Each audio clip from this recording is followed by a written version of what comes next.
The snowstorm raged on as Tom followed Jack through the blizzard, the world around them swallowed by the thick white veil of snow. Tom's mind raced, but his feet seemed to follow Jack without thinking, as if the stranger was pulling him along in a way that felt strangely right despite the overwhelming uncertainty. As they walked through the storm, Tom couldn't help but notice how calm Jack seemed. There was no panic, no hurry, just a steady determination that made Tom feel oddly reassured. But despite the peace in Jack's demeanor, Tom's thoughts swirled with questions. Who was this man? Why was he out here, in the middle of nowhere, in a storm no less? And why had he come to help Tom, of all people? They eventually reached a small, tucked-away cabin at the edge of town, hidden from view by the snow and trees. It wasn't a place Tom had ever seen before, even though he thought he knew every inch of the area. The cabin looked old but sturdy, like it had been standing for decades. Jack opened the door without hesitation, and Tom stepped inside, immediately hit by the warmth and the smell of something cooking. The contrast between the biting cold outside and the cozy heat inside was jarring, but Tom couldn't help but feel a sense of relief. "Sit down," Jack said, gesturing to an old wooden chair by the fire. Tom complied, still trying to process everything that had happened. The storm outside felt like a distant memory now, replaced by the warmth of the fire and the strange calm of the cabin. Jack disappeared into a back room, leaving Tom to stew in his thoughts. The fire crackled in the hearth, its glow dancing across the walls, casting long shadows that seemed to stretch into the corners of the room. Everything about the place felt out of time, like it belonged to another era. When Jack returned, he had a steaming mug in his hand. "Drink this," he said, offering it to Tom. "It'll help." Tom took the mug, savoring the warmth that spread through his cold fingers. He sipped cautiously, surprised by the rich flavor. It was unlike anything he had ever tasted. Jack sat down across from him, his eyes never leaving Tom's face. There was something about the man that made Tom feel like he was being studied, like he was part of some larger plan that he couldn't yet see. "Who are you, really?" Tom asked, his voice barely above a whisper. "Why are you helping me?" Jack leaned back, his expression unreadable. "It's not about you, Tom. It's about something bigger. Something that's been waiting for a long time." Tom blinked, unsure if he understood. "What do you mean? What's bigger than this?" Jack's gaze grew intense, and Tom felt a shiver run down his spine. "You're not just a random guy, Tom. You're part of something, part of a plan that's been in motion for years. You just didn't know it yet." Tom felt his heart skip a beat. "I don't understand. I'm just a guy. A regular guy with a regular job. I don't." "That's the thing, Tom," Jack interrupted, his voice soft but firm. "You're not just regular. You've been chosen, even if you don't realize it. People like you, people with the right heart, they're meant to do more than just live their lives. They're meant to make a difference. But sometimes, they need a push." Tom's mind reeled. He wasn't sure whether to be offended or curious. This man, this stranger, was talking about fate, about destiny, like Tom had been somehow specially selected for something. But Tom didn't feel special. He didn't feel like he had done anything that could warrant being a part of some grand plan. He'd been focused on his job for so long that he had missed the bigger picture. His life had been a blur of work, home, and more work. But now, sitting here with Jack, something felt different. The words lingered in his mind, echoing with a sense of purpose that he had never felt before. "You think I'm part of some bigger plan?" Tom asked, his voice a mix of skepticism and intrigue. Jack nodded. "You've been living your life without realizing how much you matter. But now, you're in the right place at the right time." Before Tom could respond, there was a knock at the door. Jack stood up, his movements calm and deliberate, and opened it. A cold gust of wind rushed in, and Tom shivered. In the doorway stood a woman with a child in her arms. She was bundled up against the cold, her face pale with exhaustion. She looked like she had been walking for miles. "Jack," the woman said, her voice strained. "We need help. It's getting worse out there. People are starting to panic. There's no power, no heat. The storm is getting worse, and we're running out of food." Jack's face softened, and he immediately stepped aside to let the woman and child in. Come in, come in. You're safe now." Tom watched as Jack and the woman exchanged a few quiet words, the tension in the room growing thicker. He felt like an outsider, not sure what was going on. But he could sense that something significant was happening. Jack turned back to Tom, his expression serious. "The storm's just the beginning, Tom," he said quietly. "What's happening here, what's going to happen, is bigger than you can imagine. You're going to have to decide whether you want to be part of this. But I can tell you, once you make that choice, there's no going back." Tom's heart pounded in his chest. Everything about this moment felt unreal, like he was standing on the edge of something life-altering. He didn't know if he was ready for whatever was coming, but one thing was certain, his life was never going to be the same again. The storm outside was nothing compared to the storm of decisions and changes that were about to hit. And whether he was ready or not, Tom realized he was caught in something far beyond his understanding. The question now was, what would he do next? As the night wore on, the storm outside seemed to intensify, and the cabin grew warmer with every passing minute. Tom sat in stunned silence, trying to process everything Jack had said, his thoughts swirling like the snow outside. The woman who had entered the cabin earlier, still holding her child, sat by the fire, trying to warm herself up, her hands trembling. Tom could tell she was scared, but she was trying to keep it together for her child. The little girl, no more than 5 or 6, clutched a stuffed bear close to her chest, her wide eyes taking in the strange surroundings. Jack went over to her and knelt down, speaking softly to her, reassuring her that everything would be all right. Tom couldn't help but watch as Jack's kindness seemed to calm the woman and her daughter, a stark contrast to the tension he himself felt in the room. After a while, Jack turned to Tom, his gaze steady. "I know this is a lot to take in," he said, as though reading Tom's mind. "But the time has come for you to make a choice. You're not just a guy stranded in a storm anymore. You've stepped into something bigger, something that will change everything for you and everyone around you."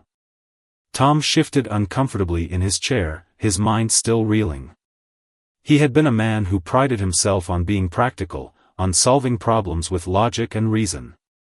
But nothing about this situation made sense. It wasn't supposed to be like this. People didn't just appear out of nowhere, offering cryptic advice and talking about destiny and plans. It was ridiculous. He was a factory worker, a father, a husband. What could he possibly have to do with anything grand, anything world-changing? Jack seemed to sense his hesitation. "I know you're not sure," he said. "But you've been living in a fog, Tom. You've spent so much time working, so much time on things that don't matter, that you've missed the signs. You've missed what's really important. But now, you've got a chance to change that." Tom opened his mouth to protest, but Jack held up his hand, silencing him. "You're not alone in this, Tom. People in this town need you. They need someone who still believes in hope, in the good in people. And right now, you're the one who can help bring that back." Tom felt a knot form in his stomach. He had been so focused on his job, so wrapped up in his own world, that he had barely noticed the struggles of those around him. He had grown distant from his wife, Lisa, and their children. The long hours at the factory, the stress of keeping up with bills, the exhaustion, it had all taken a toll on him. And now, sitting here with Jack, hearing the fear in the woman's voice and seeing the helplessness in her eyes, he realized how far he had drifted from the person he used to be. How far he had drifted from being the man his family, his community, needed. Jack's words echoed in his mind, "You've been chosen. What did that even mean? Chosen for what? But as Tom looked around the cabin, at the small family huddling by the fire, at the strangers who had crossed paths by mere chance, a flicker of something began to stir inside him. He wasn't sure what it was, but it felt like a door opening, just a crack, inviting him to step through. A sudden knock on the door interrupted his thoughts. Tom's heart skipped a beat. He didn't expect anyone else. Jack glanced at the door, his expression unreadable, before standing up and walking over to answer it. Tom stood up too, his instincts telling him that whatever was about to happen would change everything. When Jack opened the door, another figure appeared, a man dressed in a heavy coat, looking worn and exhausted.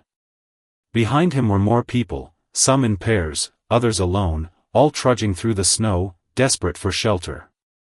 Jack didn't say a word but motioned for them to come in. The man at the front looked at Tom with weary eyes, and Tom felt a strange sense of recognition, as though he had seen this man before. He couldn't place it. As they all filed into the cabin, the room quickly filled with a mixture of exhaustion, fear, and an unspoken urgency. The group gathered around the fire, their faces tired but relieved to be inside. "We've been running from the storm for hours," the man who had entered last explained, his voice raspy from the cold. "We thought we could make it to town, but the snow's too heavy. We saw the lights here and decided to risk it." Tom was stunned by the number of people now in the cabin. There were at least 10 of them, all seeking shelter from the storm. Some were elderly, some were children, and some were just like him, ordinary people caught in an extraordinary situation.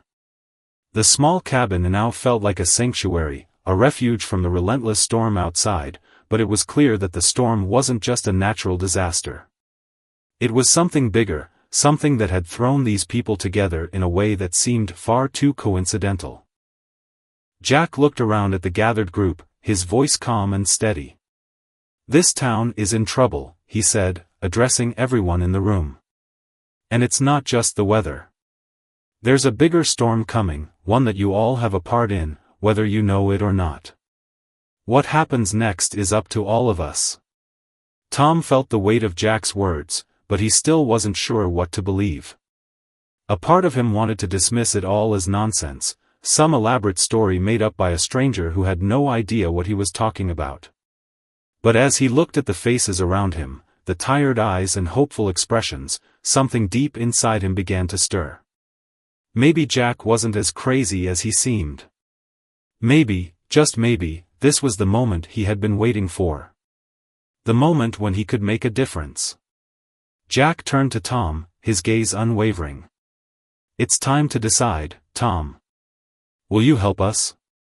Will you help your town?"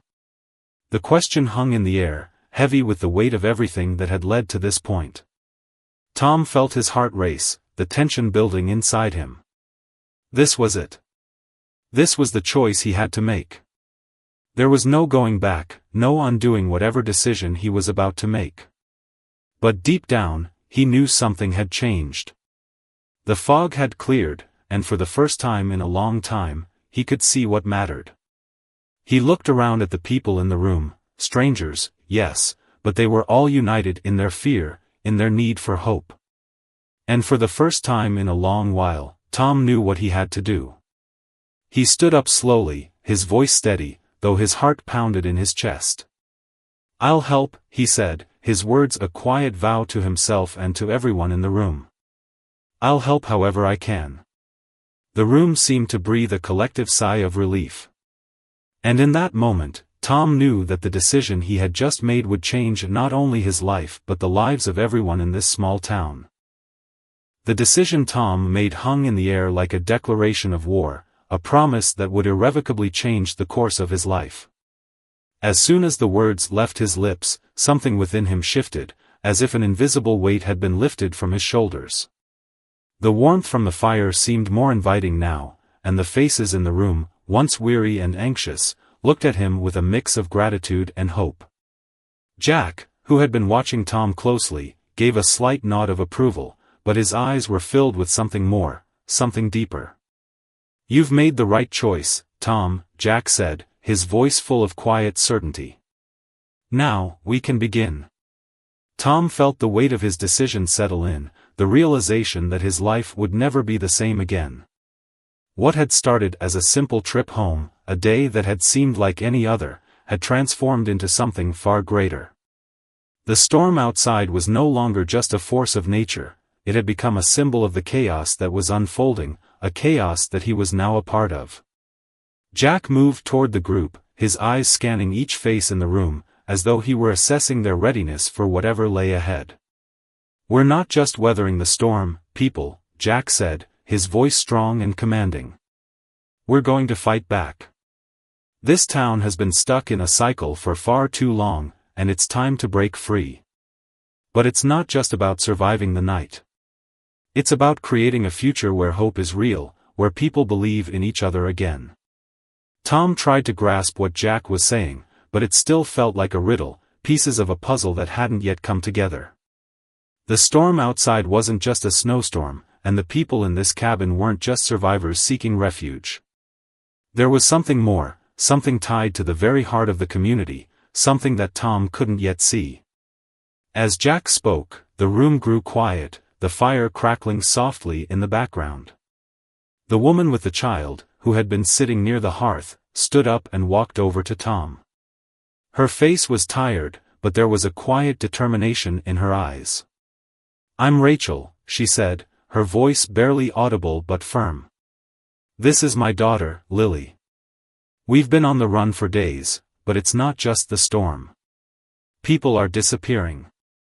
Our neighbors, our friends, one by one, they've vanished, and no one's talking about it. It's like it's all being covered up." Tom's stomach twisted.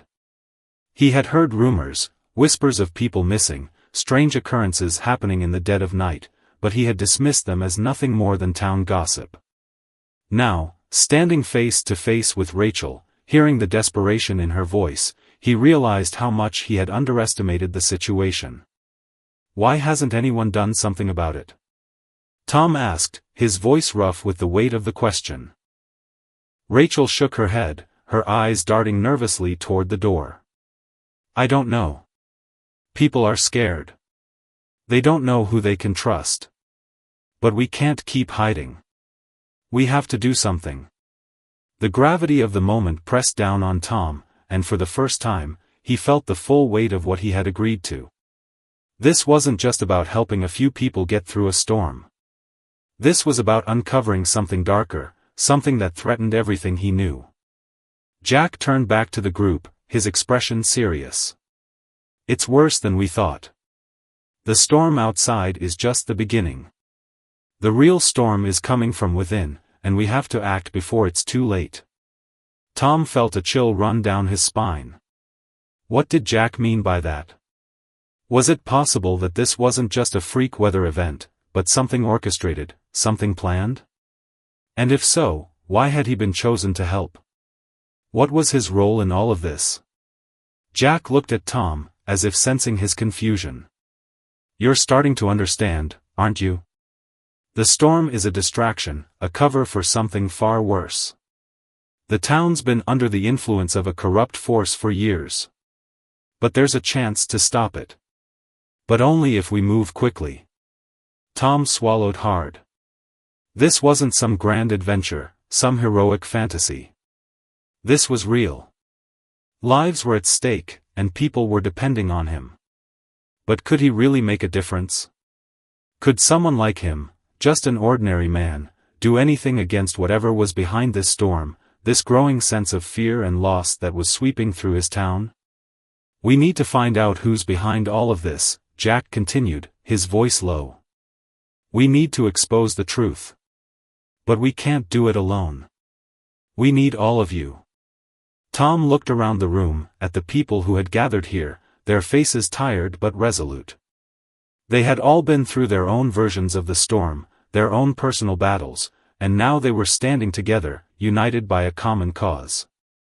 Tom felt a surge of determination rise within him. "I'm with you," Tom said, his voice firm. "We'll fight this. Together." The group nodded in unison, and for the first time, the weight on Tom's shoulders felt a little lighter. It was a small step, but it was a step towards something bigger, something worth fighting for. As Jack began to outline their plan, Tom listened intently, his mind racing with 1,000 questions. How would they uncover the truth? Who could they trust? What dangers would they face along the way? But through the uncertainty, one thing became clear: they had to act fast. The storm outside was growing stronger, but there was an even greater storm brewing, and time was running out. In that moment, Tom realized that this wasn't just about survival anymore. It wasn't just about getting through the night. This was about something far more important, about standing up for what was right, about protecting the people he loved, and about fighting for a future where hope could thrive once again. And as he looked around at the faces of the people in the room, he knew that no matter what came next, they were in this together. They were stronger together than they could ever be apart. And with that realization, Tom felt something stir deep inside him, a quiet, unshakable confidence that they could win. The next morning, the storm raged with a fury unlike any Tom had ever seen. The snow fell in sheets, blanketing the world outside in an endless sea of white. The wind howled through the trees, bending them like fragile reeds. Inside the cabin, the warmth of the fire was a stark contrast to the chaos unfolding beyond the walls, but the sense of urgency had only deepened. Jack had briefed everyone the night before, outlining the first steps in their mission to uncover the truth and save the town from whatever dark force was at work. The plan was simple in theory, but the more Tom thought about it, the more daunting it seemed. The group had agreed to split up, each person taking on a specific task. Jack, who seemed to know the lay of the land better than anyone, would go to the old mill on the outskirts of town, a place that had long been abandoned but rumored to have strange activity around it in recent months. Rachel and her daughter, Lily, would stay in the cabin for safety, while the rest of the group would go to the town hall to gather information. Tom, though hesitant, was assigned to go with a small group to the local police station, where it was rumored that some of the local officers had been acting strange, giving in to fear rather than upholding the law. They were to find out what had been happening behind the scenes, to see if anyone in town had any answers. Tom's heart beat faster as the plan unfolded. He wasn't a brave man by nature, at least not the way Jack was. Jack exuded confidence, a sense of purpose that made Tom feel like he was following in the footsteps of someone much larger than himself. But Tom wasn't a leader. He was a worker, a father, a husband. But now, faced with a growing sense of dread and a determination to protect the ones he loved, he was beginning to feel a flicker of something he hadn't felt in years: courage. The small group left the cabin after a quiet breakfast. The wind and snow hit them like a wall as they stepped outside, and for a moment, Tom questioned whether they were making a mistake by venturing into the storm. The town was barely visible through the swirling snow, and the once familiar streets were unrecognizable, consumed by the fierce winds. But they pressed on, moving quickly through the thick blanket of snow, staying close to each other as they made their way to the police station. Tom had lived in this town his whole life. He knew the layout, the people, the rhythms of daily life. But today, it felt as though everything had shifted, as if something fundamental had been torn apart and replaced with a thick, suffocating fog of fear. The closer they got to the police station, the more uneasy Tom became. He'd never been the kind of person to question authority, but today, something felt off. The officers who had always seemed so steady and reliable were now little more than shadows in his mind, figures who might have their own secrets, their own fears. And Tom wasn't sure if he could trust them anymore. As they reached the police station, Tom noticed something strange. The building, which was usually buzzing with activity even in the early morning hours, was eerily quiet. There were no patrol cars outside, no officers coming and going. It was as though the station had been abandoned, left to decay in the wake of the storm. Tom's instincts screamed at him to turn around, to retreat back to the safety of the cabin, but he knew they had to continue. They had come this far, and there was no turning back now. They cautiously entered the building, the door creaking as they pushed it open. The interior was just as quiet as the outside, the usual hum of voices and phones ringing replaced by an unsettling silence. Tom's breath caught in his throat as they made their way down the hallway. The lights flickered, casting long shadows on the walls. They reached the main office, and as Tom pushed the door open, he found it empty. There was no one behind the desk, no officers moving through the rooms. It felt as though the entire place had been abandoned in haste, but there was no sign of a struggle, no indication of why everyone was gone. Tom's heart pounded in his chest. This wasn't right. He motioned for the others to stay close as he moved toward the back of the station. The deeper they went, the more uneasy he felt. There was a door at the end of the hall, a door that had never been there before.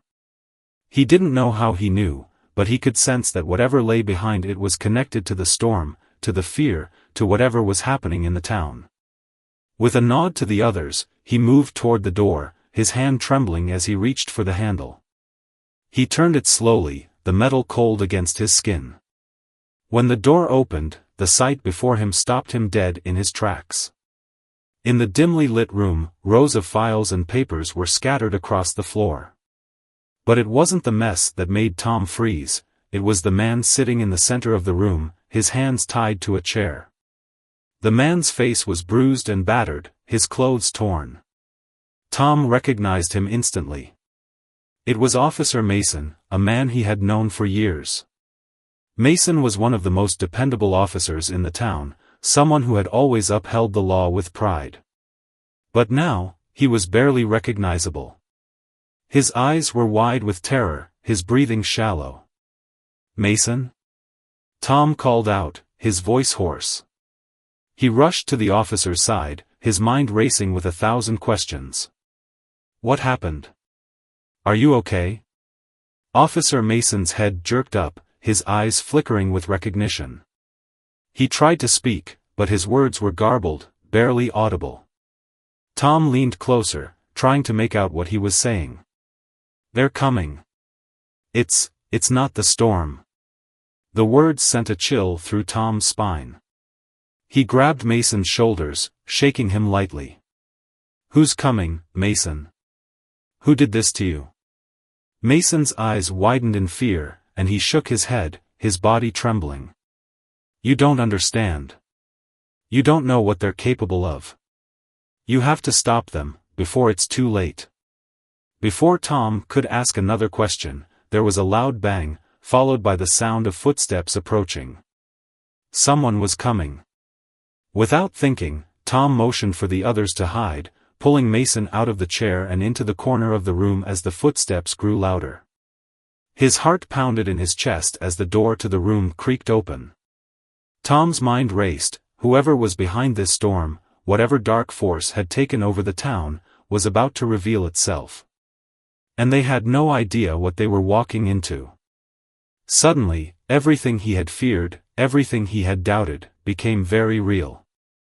It was no longer a question of surviving the storm outside, it was a question of surviving what lay ahead. And Tom knew, deep down, that the fight for his town, for his family, had just begun. The door creaked open slowly, and the chill from outside seemed to slip in with it, carrying with it the weight of something sinister. Tom's heart raced in his chest, his pulse thundering in his ears. He quickly pulled Officer Mason into the corner, his eyes darting around for an escape, though he knew there was none. The man entering the room wasn't one Tom recognized, but there was something unsettling about him, a coldness in his eyes, a sense of authority that radiated like a dark cloud. He was tall, with a strong build, dressed in an unmarked uniform that made him look like part of something much bigger, something that wasn't tied to the town at all. Tom's gut told him this was no ordinary officer, this was someone with power, someone who had come for a reason. "Is this the one?" The man's voice cut through the silence like a knife. His eyes swept over the room, and Tom instinctively pressed himself against the wall, doing his best to remain out of sight. The man moved further into the room, scanning the mess of papers scattered on the floor, his gaze settling on Mason. Don't Mason whispered, his voice hoarse. His eyes were wide with panic. You don't know what you're dealing with. It's too late. They're already here. The man ignored him, crouching down to gather the scattered files. Tom's breath caught in his throat as he watched the stranger handle the papers with strange precision, as if he knew exactly what he was looking for. This wasn't just a search for missing persons or evidence, it was a hunt for something far more dangerous, far more calculated. Who are you? Tom's voice came out in a rasp, louder than he intended. He cursed under his breath, realizing his mistake just as the man's head snapped in his direction. Their eyes locked for a moment, the stranger's cold, calculating gaze boring into him. For a split second, Tom felt as though he was being sized up, measured for something he couldn't even begin to understand. The man's lips curled into a thin smile. It's not about who I am, he said, his voice as sharp as the winter air. It's about what I represent. And that, my friend, is something much larger than your little town. Before Tom could respond, the man moved with lightning speed, reaching for something inside his coat. Tom's instincts kicked in, his body reacting faster than his brain. He dove for Mason, pulling him away just as the man's hand emerged from his jacket, holding a small, sleek device that looked like it could do more harm than good. But just as quickly as it appeared, the device was gone, tucked back out of sight. I'm giving you one chance, officer, the man continued, his voice taking on a darker tone. Give me what I need, and this can all go away. You can go back to your little life, your little town. But if you resist, well, I think you know what happens next. Mason trembled, his eyes filled with a mix of fear and regret. I can't help you, he gasped, his voice barely a whisper. You don't understand. It's too far gone. They won't stop. They'll destroy everything if you. The man cut him off with a sharp gesture, his eyes narrowing. Enough, he said coldly. He turned back to the papers scattered on the floor, flipping through them with unsettling precision. You don't have a choice. No one does anymore. Tom's pulse raced as he watched the man, his mind whirling with questions. Who were they? What did they want? And why had Mason been tortured? Why was he so afraid of them? The storm, the disappearances, the strange behavior of the police, it was all starting to make sense. This wasn't just some natural disaster. It was orchestrated, controlled. But by whom? And for what purpose? The man finished sorting through the papers and stood up, taking a step closer to Mason. You've wasted my time, he said, his voice low and venomous. I don't tolerate resistance. Tom's blood ran cold as he watched the man reach into his jacket once more, but this time, there was no hesitation. He pulled out a small syringe, gleaming ominously in the dim light. Without a word, he pressed it to Mason's neck, and the officer's eyes widened in shock as the needle slid in. Tom's breath caught in his throat, unable to move, to think. He was paralyzed by the horror of the scene unfolding before him. Mason let out a strangled gasp, his body going limp as the syringe emptied its contents. His eyes fluttered as though struggling to stay awake, but the life seemed to drain from him.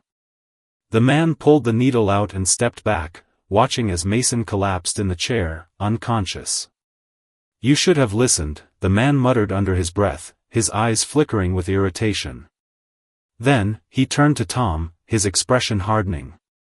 And now it's your turn. I suggest you step aside. Tom didn't move. He couldn't. His mind screamed at him to do something, to stop the man, but his body refused to cooperate. He was frozen in place, his gaze fixed on the man who had just taken down one of the most trusted officers in the town without a second thought. Fear gripped his chest, but there was something else, too, something primal, something that pushed him forward. He lunged at the man, driven by an instinct he couldn't explain, his hands reaching for the device still tucked in the stranger's coat. But the man was faster. In an instant, he spun around, knocking Tom to the floor with brutal force. The impact sent a shock of pain through Tom's chest, and he gasped for air as the world seemed to spin. "That was a mistake," the man hissed, stepping over Tom, his booted foot landing on his chest. "You're not a hero, Tom. You never were. You're just a man caught in something bigger than you, something that's already decided your fate." Tom's mind raced, his breath shallow as the stranger loomed over him. What was he talking about? What did he mean by bigger than you? Tom's thoughts were scrambled, but amidst the panic, one thought stood out clearer than the rest: he couldn't let this man win. He couldn't let whatever dark force was pulling the strings win. With a burst of strength, fueled by the sheer will to protect those he loved, Tom kicked out, sending the man stumbling back. For a brief moment, he had the advantage. He scrambled to his feet, his hands shaking as they reached for anything that could help him fight back. The man recovered quickly, his eyes flashing with rage. "You should have stayed down," he growled. "Now, you've made it worse." Tom's mind screamed at him to run, to get out of there before it was too late, but there was no escape. Not anymore. The truth was out in the open now, and there was no going back. Whatever this man was, whatever they were doing to the town, it was far from over. And Tom knew, deep in his gut, that the battle was just beginning. His fate had already been sealed by his choices, but he wouldn't go down without a fight. He would stand for his town, his family, even if it meant facing the impossible. Whatever came next, he would face it head-on. Because, for the first time in his life, he finally understood that the storm was more than just weather. It was a force of destruction, one that he could no longer ignore. And in this storm, the only way out was through.